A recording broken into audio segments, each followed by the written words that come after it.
afternoon. It's afternoon now.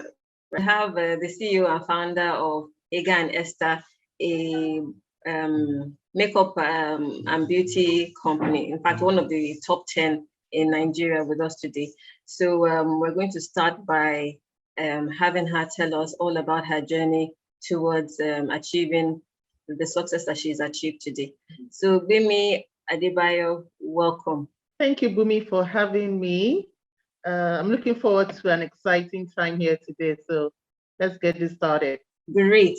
So not to be too formal, since we know each other, we've known each other since school, but I will start by asking you one of the reasons why you decided to name your company Hegai and Esther, because most people that start a business think about optimizing for search engines, so did that go into the choice of the name of your company, or tell us a bit about what made you choose that particular name? Okay, so definitely not about optimizing my website or or whatever. That wasn't my thought in the year 2000 at all. So I'm a believer, and I wanted something that would tell a story, of who I am. I wanted something that would tell the story of my journey. And I also wanted something that would inspire people. I wanted a story. I wanted to build a story around the brand name. Yeah. However, I didn't want to be cliche. So I didn't want to be Mercy and Grace makeup studio. But I wanted to I wanted to be unique in a very, different way. To be unique. Mm-hmm. So one of those days in school, 2000, no, it was after school, the year 2000, December, thereabout. I was studying the story of Esther in the Bible, and I was so struck by her story. I was so struck by how a regular lady could transform, could change from being, an orphan to being a queen in a strange land. But you know what even caught my attention the most? It was the eunuch, Hegai. So I loved that story. I loved how Hegai was able to transform her.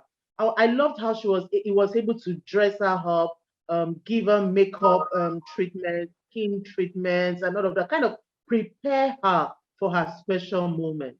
So even though she didn't know, nobody knew who was going to become the queen eventually. Yeah. Okay, I didn't tell you the background story of. Feel free to backtrack. Okay, so let me backtrack. So the king of Persia wanted a new queen because, according to him, his queen Vashti misbehaved. So he wanted a new queen. So he told his king's men to go to town and get him beautiful virgin girls. They would come to his palace and get beauty treatments. So the king's men went to town, got these beautiful young virgins, quite a number of them, and brought them to the palace. So they were kept in care of Hegai. So Hegai was actually the eunuch that gave these girls beauty treatments. I would say beyond beauty, I would say grooming. Mm-hmm. So he would teach them how to, I'm just guessing in my head right now that he would teach them how to eat, etiquette. He would teach them how to speak. He would teach them how to walk, because either way, they will all end up being the king's wife, concubine's wife, whatever. Yeah. So Hegai taught them all of this. He gave them beauty treatments, taught them how to do their brows. And I'm talking 2022 now, if it was 2022, taught them how to do their lips, taught them how to slay, what to wear and all of that. So they did that. He did that. And then what would happen was that the king would summon one of the girls to come to him. The king would now decide if he wanted that girl to become the queen. Or he needed just one queen. So the girls would go to him, and he was never impressed. He was never satisfied, until it was Esther's turn. So the moment he saw Esther, the king was just blown away. He was like, no, this is the girl. So the story is that we are Hegai, and every woman that comes in contact with our brand is Esther. So it doesn't matter who you are, it doesn't matter your story. We would our once you come in contact with our brand, you are guaranteed of an open door. You are guaranteed of transformation, of change. Wow. Without wanting to sound cliche, that is who we are, and that is what drives us. So when you wear our makeup or when we apply makeup on you, we're thinking, oh, we want this lady's eyes to open to see that she's truly beautiful, that she's truly a queen. So when you're doing when you see our makeup, you're seeing all of that and you're seeing the transformation even right from your inside. So that really was what informed the name. So the story kind of really blew me away, and I thought, you know what, we are Hegai and you are Esther. Oh, what a fantastic story. And you speak with passion. But I will say that you are very beautiful. And your face can sell any kind of makeup. So I want to know. Thank you, Gbemi. You're beautiful as well. So your passion for makeup, was it because you liked making yourself beautiful, or it was some other reason? What made you choose the beauty industry? Were you in formal employment first, or did you just dive into business rather? Sorry. Let me bite my. Okay, so unfortunately, I don't have this lofty story to tell you of how I've wanted to be a businesswoman since I was 5. No, I don't have that story to give to you. I bumped into business by accident, to be honest with you. I had a very horrible last semester in school because it was an extra semester. I was almost depressed. All my friends had gone to NYC. You guys left me behind. I didn't even remember. I honestly didn't remember that you had an extra. Honestly, yes, I had an extra semester in school. I missed a paper. That's why I got very late to the exam hall, and the lecturer wouldn't. I knew it wasn't an ordinary. It couldn't have been an ordinary.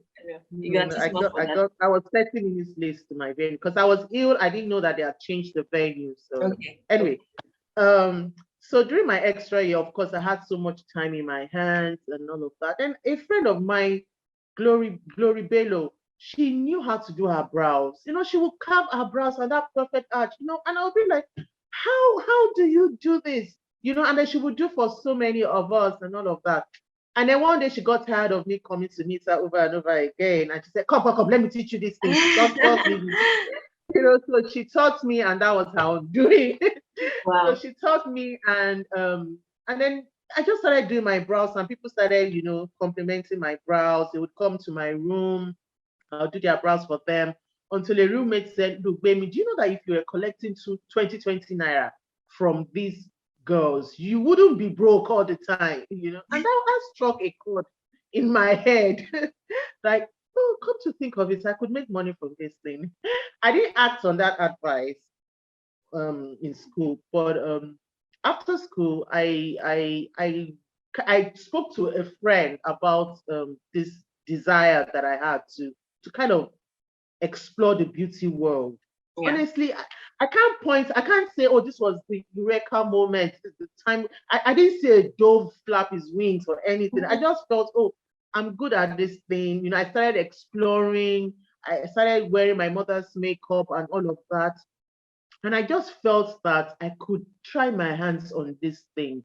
Now, but what I would say to you is that I wanted something that would make me very present in my future family. I wanted something that would still afford me the time to be present in my children's lives, and to be a home person. So when I told my friend about this dream of mine, he says, oh, there's a lady in Lagos that does this thing, Tara, and she gave me her husband's phone number. And then one thing led to another, I called was Fela, gave me Fela's number, and I called Fela. Somehow we hooked up, and that was it. So even though I hooked up with her, I didn't train with her. It was just like a mentorship kind of relationship at that time. So I went back home, I started researching, I got books. Like my sister lived in the UK. So she sent me books. I would just go online. Then it was there even Google? I can't even remember what I used to. I just know I would go to the cyber cafe and search for these things. At that time, I used to call it cosmetology.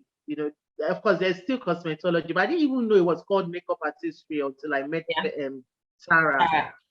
So when I became confident of my skill, I was like, okay, you know what? I'm going to take my first bride. So I took my first bride. It was a huge success. And then from one thing led to another. I ventured into what they call photographic makeup artistry then. People call it editorials now. So I ventured into that. I started working with advertising companies. And yeah, so that basically started my journey into the business world. Okay, that's fantastic. I want to ask you a question that I've been dying to ask. You made me up for my wedding, and the memory of oh my God, it has been haunting me. I totally forgot until now that you mentioned it. Yeah, you did, and I was your makeup. Yes, you did, and I remember being. I didn't feel I was a very nice person in that scenario, as in because I was so anxious about looking right. I made you do my makeover like 3 times before I was satisfied. So, and I imagine that other people that are in the makeup industry will have similar experiences in terms of dealing with their clients. So I want to ask you, how do you navigate those kind of issues in terms of making up for clients, getting it right in terms of what they how do you transform the expectation to a reality? And because each person's space is different. Yeah. So if it's a bride, for example, it's very important that 2 things. It's very important that I know what your expectations are. By the way, I don't practice makeup artistry anymore. Yes. But before I did the switch, it's important that I know what your expectations are. Now it is my job to tell you whether you're being realistic with your expectations. Okay. So for example, you come to me looking like Whoopi Goldberg and you say you want to end up looking like Kim Kardashian. It's not going to happen. It's not going to happen. So and then we advise people that you shouldn't be lost in the makeup. People should look at you on your wedding day. Yes, you look glamorous, you look beautiful, but they should still be able to see Bumi in you and not be looking for Bumi in this bride. Exactly. So I appreciate that for you. In your case, for example, we had to do trials over and over again. You had an expectation, and if I remember clearly, you wanted to look a certain way. You didn't want to look overtly made up. Yes. So there just has to be an understanding between both the clients and Hegai and Esther, and then we come to an agreement on how you should look. And so that's basically the process. Okay. Do you miss it?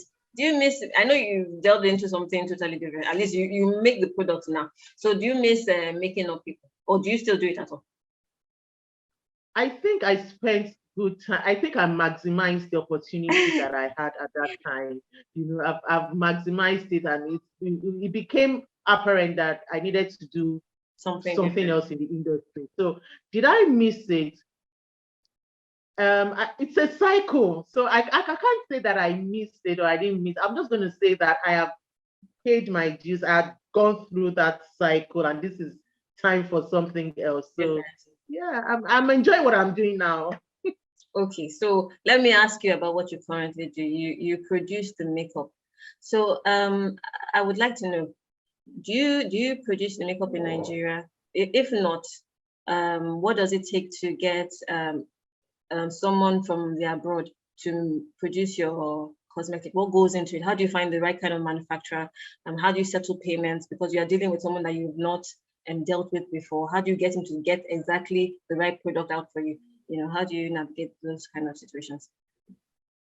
Unfortunately, I say unfortunately because it truly is unfortunate that we are not producing here in Nigeria. It's unfortunate because I'm taking Naira out of this country to manufacture somewhere else.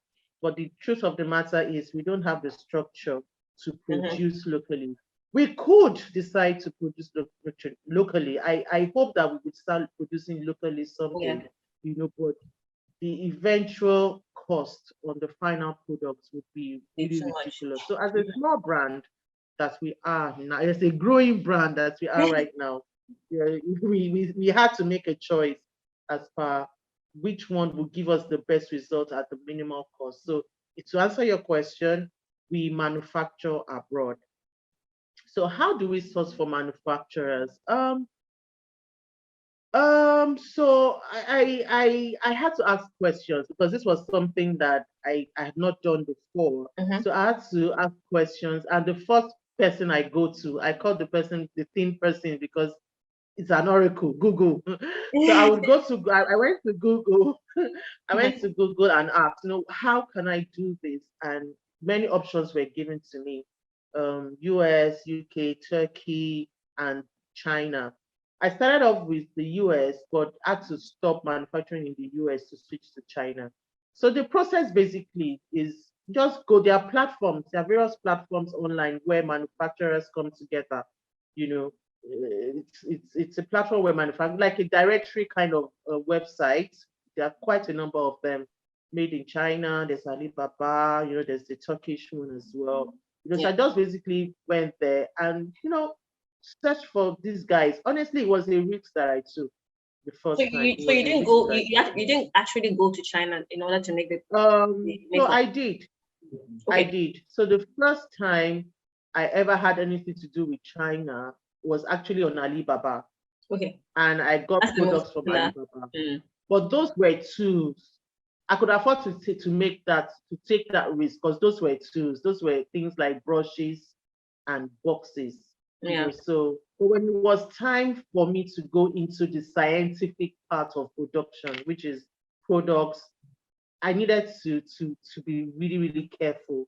So I needed to meet manufacturers. I needed to go to their factories. I needed to speak with their cosmetic scientists, all these things. So so I eventually had to travel when it came to that point in my business to delve into products. So that, but I traveled before COVID. I used to travel once a year, but since COVID, since 2 years ago, I've not traveled to China, and business has to go on. I wanted to introduce more products to my line, so I would go to Alibaba, which was what I did, which anybody can do really. You just have to be careful. So I went to Alibaba. I searched for verified suppliers, and I spoke with them, asked them to send me samples. So they would send samples, and if I'm satisfied, I would go ahead with them. So that's really what I go through. But now I have a quality control person. I have a quality control person in China that actually does all that work for me. Goes to the factory, verifies that these people are legit, these people are qualified to do the work and all of that. So that's the process for me. In terms of payment, it's really difficult, to be honest with you. Especially with the FX problem in Nigeria. Yes, it's even worse now. Banks, I'm not sure. I actually stopped using banks maybe 3 years ago. Okay. Honestly, because the interest, or is it commission they call it, that they would take, and then there was a limit to how much I could send and all of that. So I met this company, this Nigerian company that has an account in China as well. So I would pay into their account here in Nigeria, their Naira account, and they would do the conversion and also pay my suppliers. So I've been doing that for the past 3 years, and it's been easy. And they use black market rates. Okay. Yeah.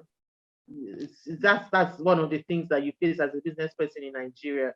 Either way, I was buying dollars, black markets, and putting in my dollar account anyways. So yeah. But when I was doing, when I was, spending, when my cost was low, I could afford to use the bank. I could afford to convert from Naira to dollar. Did you see that? I did. It's okay.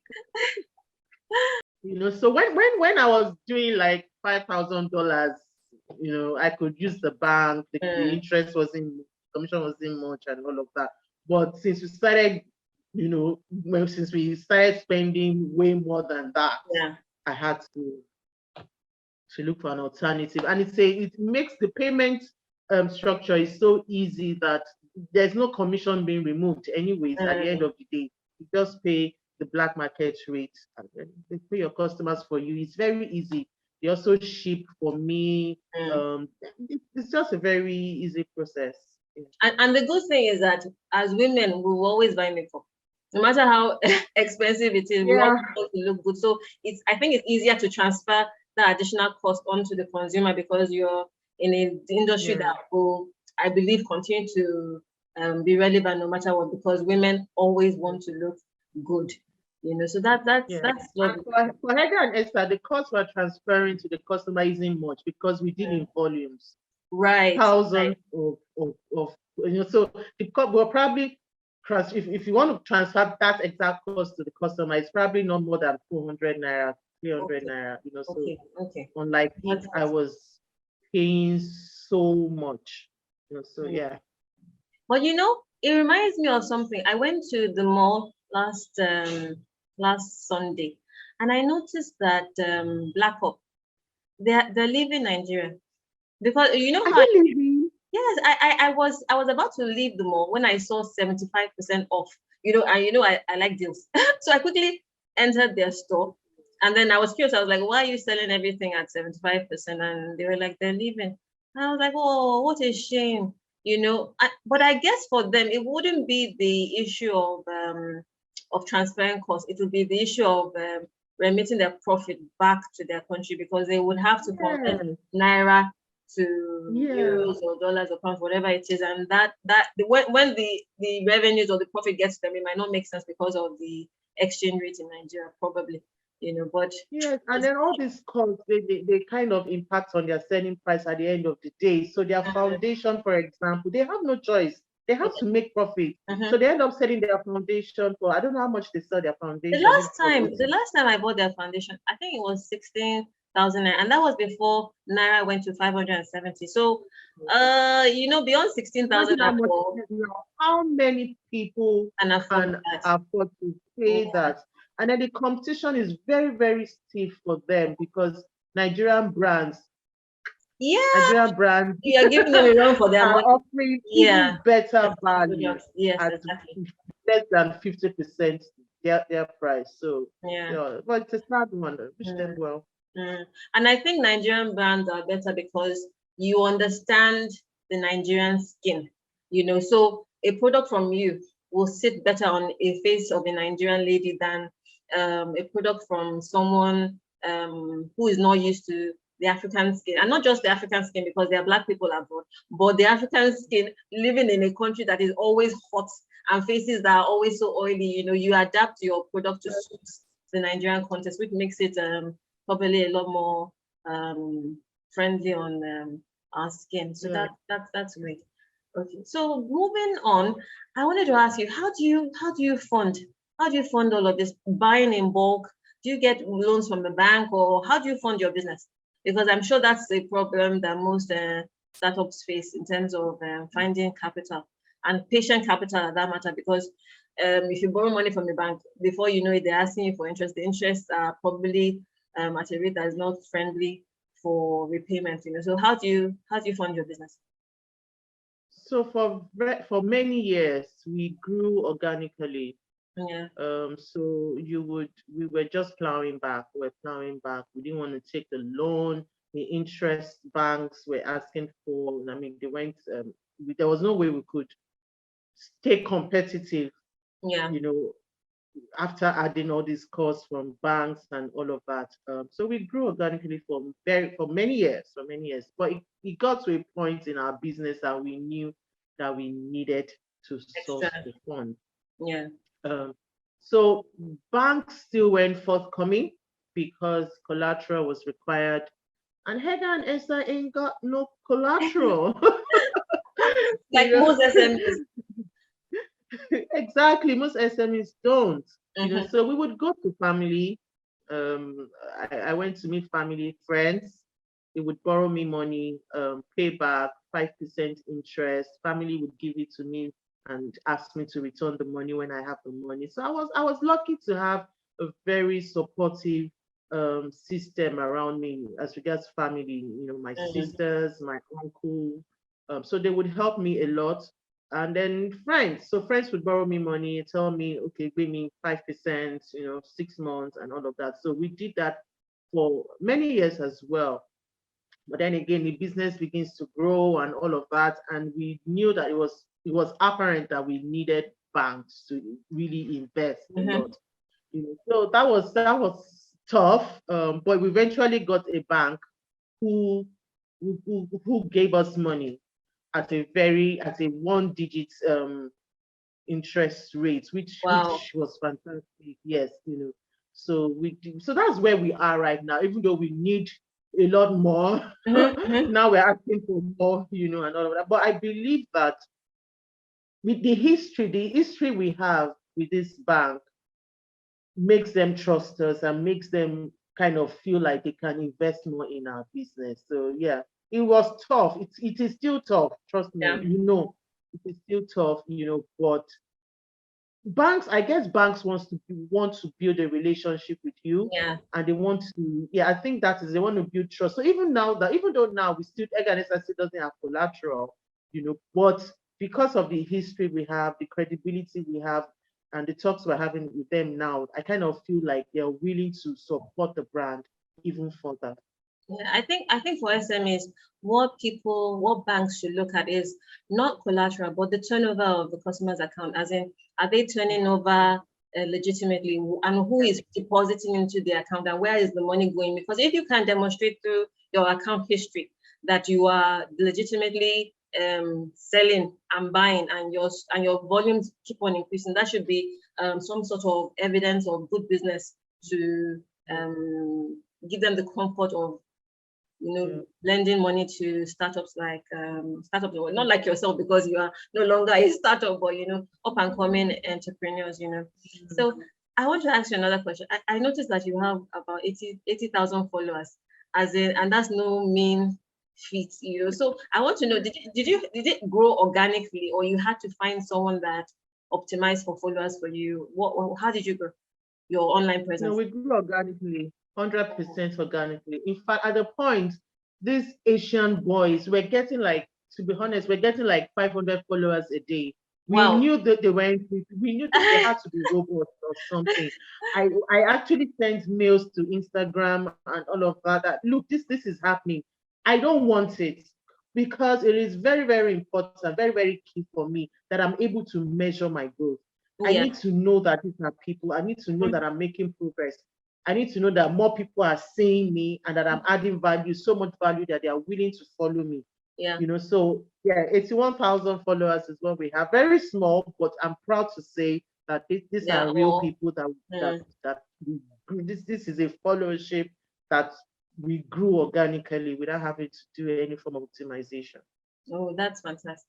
That's great. Because people that listen now will wonder, how do I get there? How do I get people to follow me genuinely? As in, so what kind of content were you churning at, or was it just based on the products that you sell that people just started looking for you online, or you had to hire someone to keep on, or you had to run ads? Did you have to run ads on paid ads? That's what I mean, on Instagram, or people just kept on looking for Yes, you? yes, we had to run ads, but even before we got to that point of running ads, of doing sponsored ads and everything, we we had to ask ourselves, what can we put out there that is so compelling and will make people interested in us, interested in our products, whatever Yeah. it is that we're giving out there. So it was very important to us to offer value. So most of the followers we have is as a result of the value that we give. Now, what is the value that Hegai and Esther offers people? It is education. So you would go to our page and you will see a lot of tutorials. You will see a lot of demonstrations and all of that. So our page is targeted at the regular woman. We want the regular woman to feel like she can do her makeup. Herself. We want to demystify makeup. A lot of people look at makeup and are like, now I don't know how to do my brows, so and all of that. You can't do your brows. Okay, fine. Even if you can't do your brows perfectly, you have this one feature on your face that you can, enhance very well. So that's what we try to put out there, value. So I guess with time, and then we were offering products that were not available in the market. We were solving problems for makeup artists. So makeup, for example, makeup artists were having problems keeping their clients' brows in shape for hours. So back then, a makeup artist would do a bride's brows, and in another 2-3 hours, the bride has half a brow. Wow. Why? Yeah, because the brows are not waterproof. The bride is sweating. Someone would do a very good and caring friend would come, dab the sweat with hanky, and then half her brows are gone. I was one of those kind of people. Yeah, so a bride will see her picture and she's not entirely happy because she's not looking herself. So we offer the solution to that by introducing eyebrow pomade. So these were problems that we were solving and we were putting out there that got us the followership that we have today. Oh, wow, that's great. That's fantastic. So moving away from from the online aspect of your business, I wanted to find out. So when you were producing, did you produce a lot of variety, brushes, lipsticks, makeup, and then we found that there was one particular one that was the bestseller, or you had the intention of producing one particular line that would be fantastic, and then you delved into other things? What was the process like? That's exactly my method. I don't put everything out there. Why?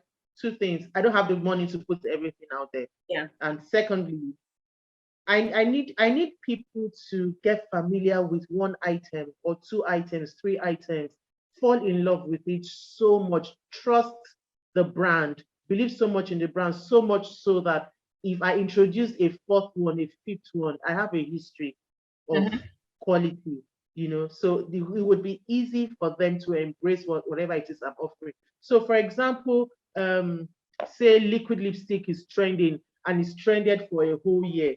If I'm not ready to introduce it, I'm not going to introduce. So I might introduce it a year after the whole world has introduced it. But guess what? People are already used to me dishing out quality.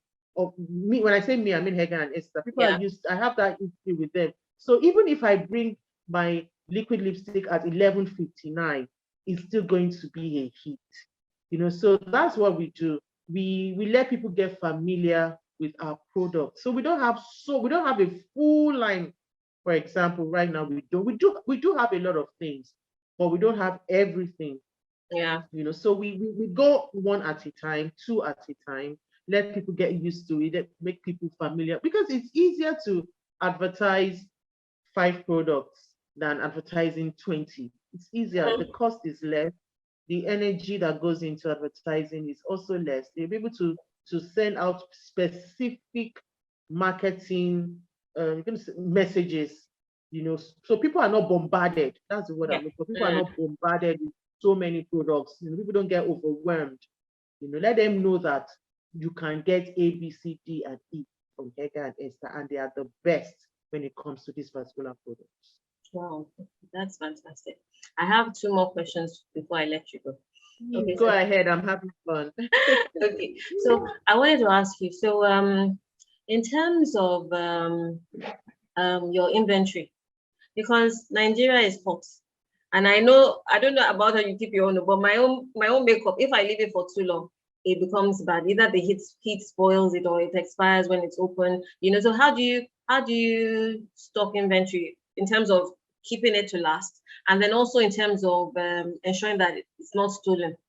How do you keep stock? I know you have a lot of distributors because you have a distributor program on your website. So how do you keep track of inventory, and how do you safeguard the inventory so that it's still at optimum condition when it's sold?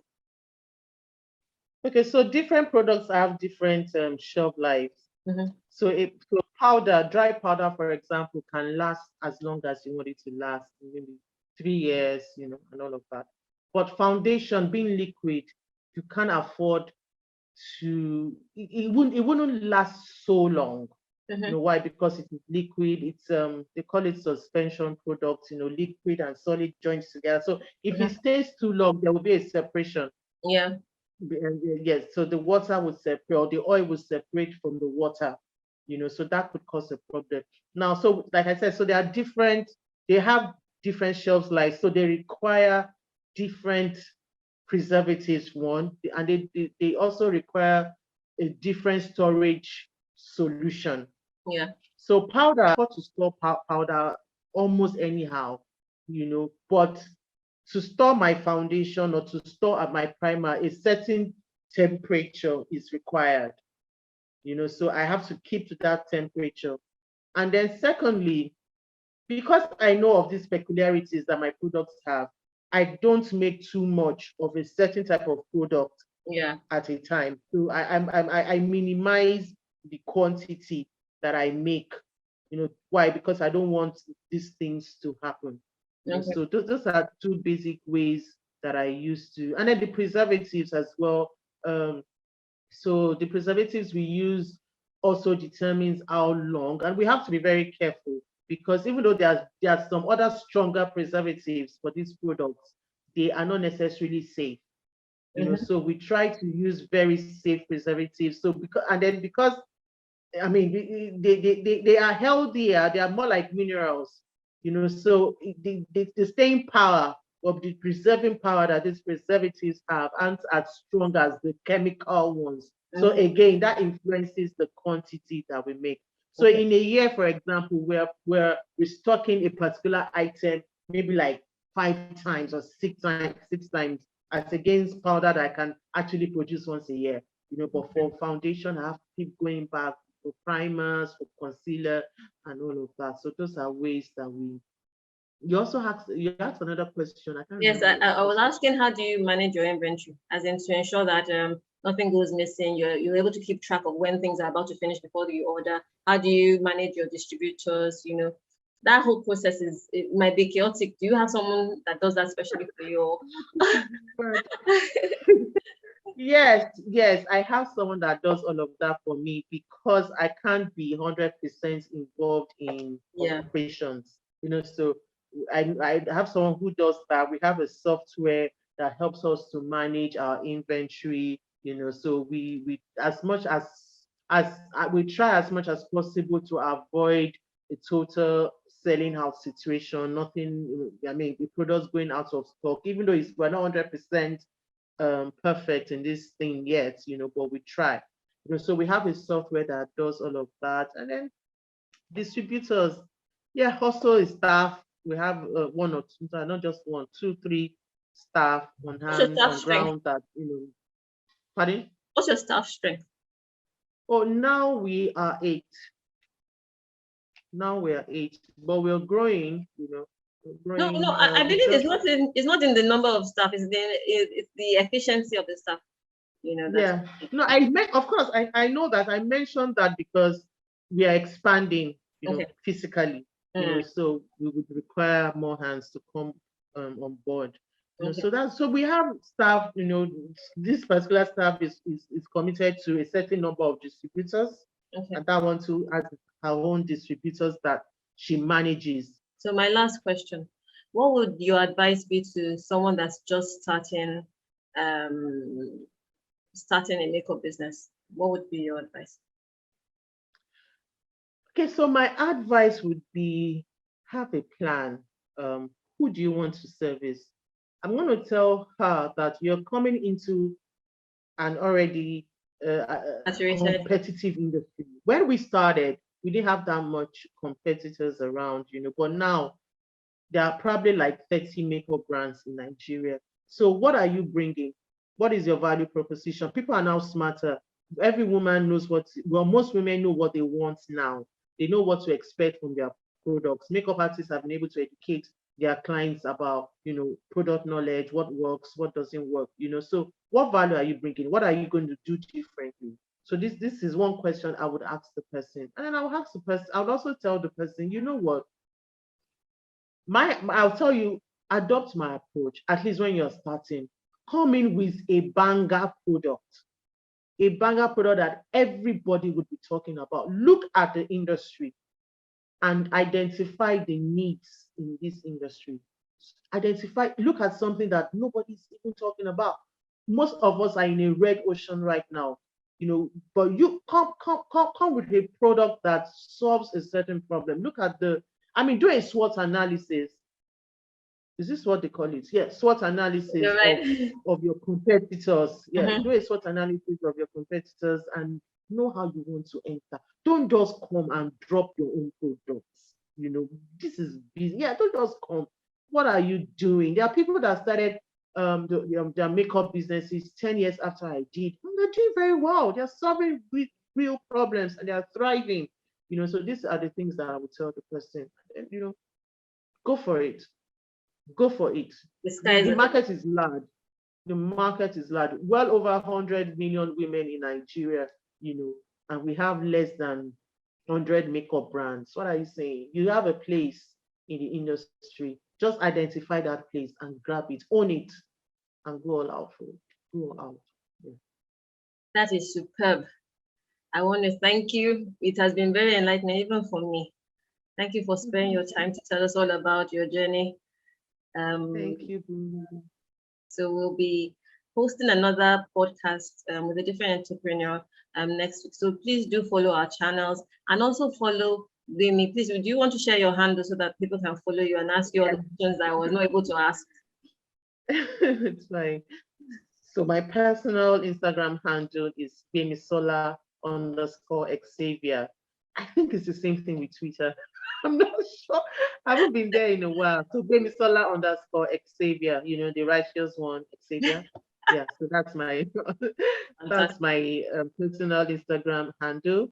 Business is simple. It's just Hegai and Esther. That's it. Fantastic. On Facebook, on Twitter, Hegai and Esther.